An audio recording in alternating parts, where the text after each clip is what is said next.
What's going on, guys? SasDood here. You can just call me Saz. I hope everyone is having a very awesome day.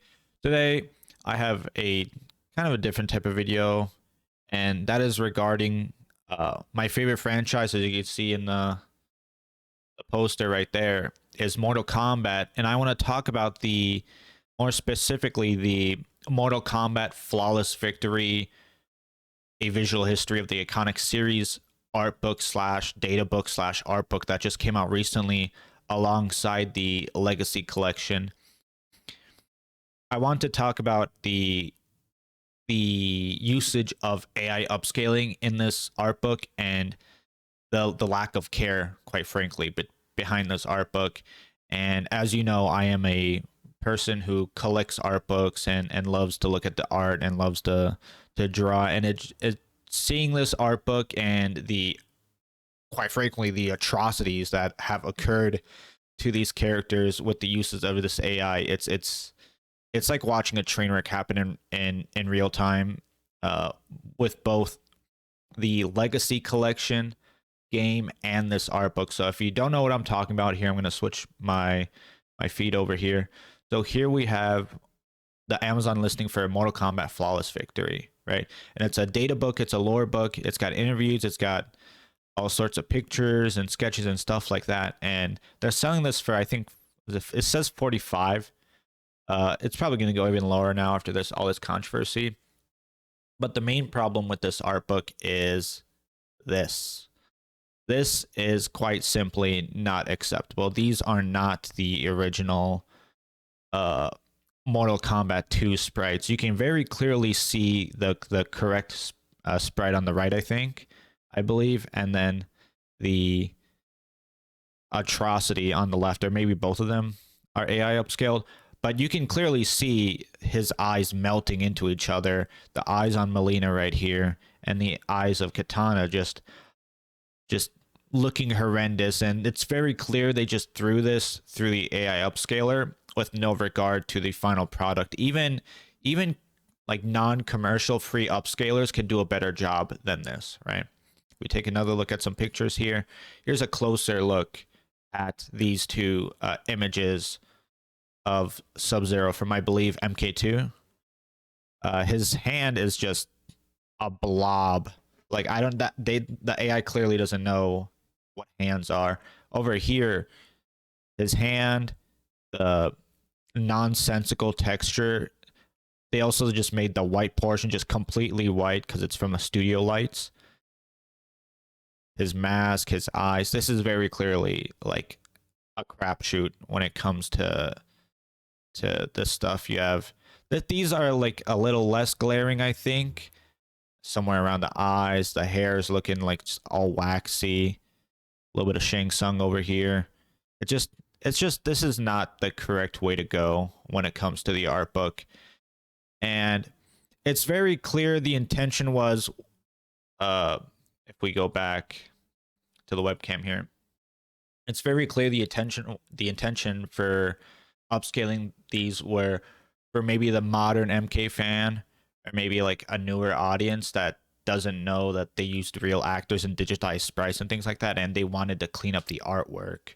But in doing so, they literally just threw it through the trash compactor that is whatever AI generator slash upscaler they had in the office at the time.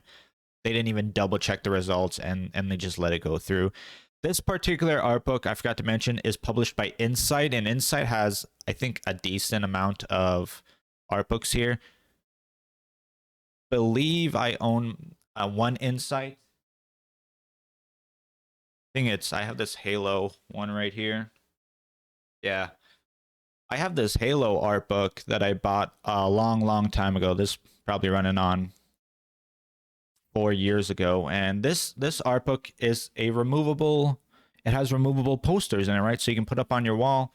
I haven't touched this in a while, but they make good art books and things like that. And it's very clear Warner Brothers and Insight Editions don't care about the Mortal Kombat fan base, you know? And going back on track, the intention was like they wanted to upscale, they wanted to blow up the sprite work to make it seem more palatable, even if it is, you know, lower resolution, I think the fans and people who know about Mortal Kombat would know. But this is not the way to go, right? If we take a look at, if we switch over back to the computer screen, I have this art book right here, or this data book actually, Metal Slug, The Ultimate History. This is a fine example of a data book that is true to form. It has lots of sketches, it has lots of history, and it has exclusive interviews with developers that I've never interviewed before, right? And I have that right here. I just did a video on this showcasing it not too long ago.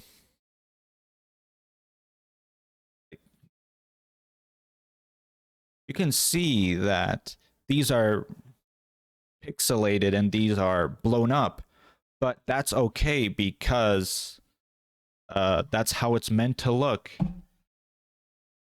They even have the sprites from it. They have every single frame of animation in this book, and they don't shy away from how, you know, quote unquote blurry it looks just because it's blown up. And that's really disappointing for me as a fan, because I was really looking forward to buying this book, even for $50. That's a lot of money for me. I think that's a lot of money for anybody, really, but for me especially, that's a lot of money. And now it's, I don't think I even want to buy the art book anymore, this data book, art book, visual history, whatever. And if I do buy it, I think it's going to be on a deep sale, and preferably secondhand, so money does not go towards Inside Editions or Warner Brothers. And like even like I have these smaller art books here. I have No Man's Sky and I have Tales from the Borderlands, and these are really thin. Like this one's thinner than this one, and these still have a lot more, you know, environmental art and things like that, right? And these are not upscaled. These, you know, these came out a long time ago. Well, No Man's Sky came out more in recent memory, but this Borderlands 2 mini art book, they have a full size art book as well. You can find floating around on the internet, and it's very hard to find physically. That I do not own, but I'm trying to find. But it's just disappointing how rushed the book is for a premium price tag of $50. You're not gonna find, or I think it's 60, but they discounted it to 45 for like the pre-order, and it's just staying at 45 because I think they know that no one's buying it. I was thinking of pre-ordering it for 45, but I just wanted to wait and see. And hearing all the trouble with the MK Legacy collection made me kind of stay off a little bit, because I've only pre-ordered, you know, one game in my entire life, and that was Disgaea 6. And, you know, that game didn't turn out too good, but I enjoyed the game regardless. But the point is, I never pre-order anything, so I waited a little bit, and it's just really disappointing. I've also heard that a lot of the information in this visual history is very incorrect, and some things are just plain out wrong. Along with the fact that I've also seen on YouTube there are, you know, people who upload art books just like I do that have shown off the art book that I've looked at, and there is a surprising amount of content missing, like for costumes and sketches and things like that for the main cast. And they ignore the 3D era, you know, Deadly Alliance, Deception, and Armageddon. I don't even believe they have like MK versus DC. That's probably like a licensing issue. I'm not sure if they even have MK4, because MK4 is in the weird space between 3D era and like the arcade era of Midway to the 3D era starting with Deadly Alliance. But the book is just wrong on all aspects. Like the AI upscaled art is atrocious. The whole point to buy an art book is to have it like as a coffee table, like a conversation piece, or to keep it on your bookshelf and to look at it, you know, every once in a while, and to feel good knowing that it's on your shelf there and you can open up at any time for reference, for drawing, and to just look at the history, to breathe in that history, to live that history.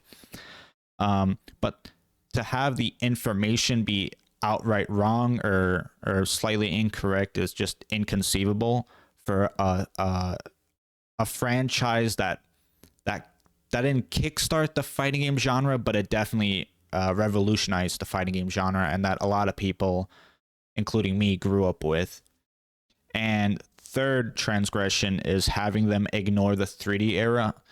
A lot of modern NetherRealm Studios NRS has been ignoring a lot of the 3D era, right? And in MK1 we got like a lot of 3D era like cameos and things like that, and we got a couple of characters, but since like MK11 and MK1, it's been pretty, they've been like, it's been a swing and a miss for NRS and Warner Brothers ever since Midway shut down. And you know, now we have Legacy Collection. I do still plan on buying Legacy Collection months from now when it goes on a sale and it gets patched up, preferably like on a CD reselling website like Instant Gaming or CD Key / Loaded or whatever. But just to not give money to these you know, people, to not encourage this type of stuff, because I love Mortal Kombat and I love collecting art books. And Mortal Kombat, I think the only other art book / book in general they have officially licensed and not just a random author doing stuff on it is the MK9 art book, I believe, and it's the same size as this, if not maybe a little bit bigger, that you can find floating around on eBay for a couple of bucks.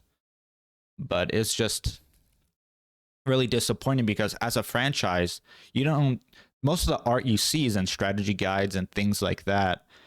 And to get finally an all-in-one piece like a data book was really exciting to me, and have it turn out to be just AI generated trash, AI generated garbage, nonsensical information, and a lot of info missing from what is arguably the most crucial part of MK, which is the 3D era. That's when a lot of kids, you know, when I was a kid, I played Deadly Alliance, Deception, and Armageddon along with MK9, MK versus DC. I believe it's DC. And MK10 as well, right? And I played some of the older Mortal Kombat games as a kid, but I really got into it in the 3D era. So it's just really disappointing. It's just a hit and a miss, hit and a miss, and a hit and a miss. And I'm not like a certified, you know, hater. I really enjoyed MK11. The graphics are amazing. The customization is amazing. I don't like the variety system. MK1, I like that Conan's in it. You know, I'm a big Conan fan. I basically only play Conan in MK1. But now that we have all this trouble, you know, MK11, MK1, Legacy Collection, and the art book, it's just a problem piling up on problem, and doesn't make me feel well for the future. So I do not recommend buying the visual history unless it's, you know, 30 bucks, maybe like 25 or 30 bucks, right? I also don't recommend buying the Legacy Collection in the meantime until it's getting patched out. They're pushing patches out basically every single day for that collection right now. But regardless, I'm just gonna wait on a sale for both. But hopefully you've learned something. Hopefully I've steered you away from buying it. You know, it is your money. It is your hard-earned money that you make or that is given to you, and I don't want to see that money being wasted on such garbage, you know, polluting the Mortal Kombat franchise. And hopefully maybe they'll do like an updated edition, or they'll do like a re-release or something like that, but I highly doubt it. Buy both things on a deep discount, and you know, just be wary in the future. Don't pre-order. Always wait for reviews, and try to be a smarter consumer in the long run, because it not only saves time and frustration as a fan of whatever franchise you're a fan of, but it also saves, you know, your wallet. You know, that's the most important thing nowadays in this economy, is your wallet. So that's pretty much it. Thank you guys for watching. Thank you guys for listening. Social media and payment tipping links are in my profile. More videos and more artwork will come regardless. Goodbye for now, guys. Thanks for watching.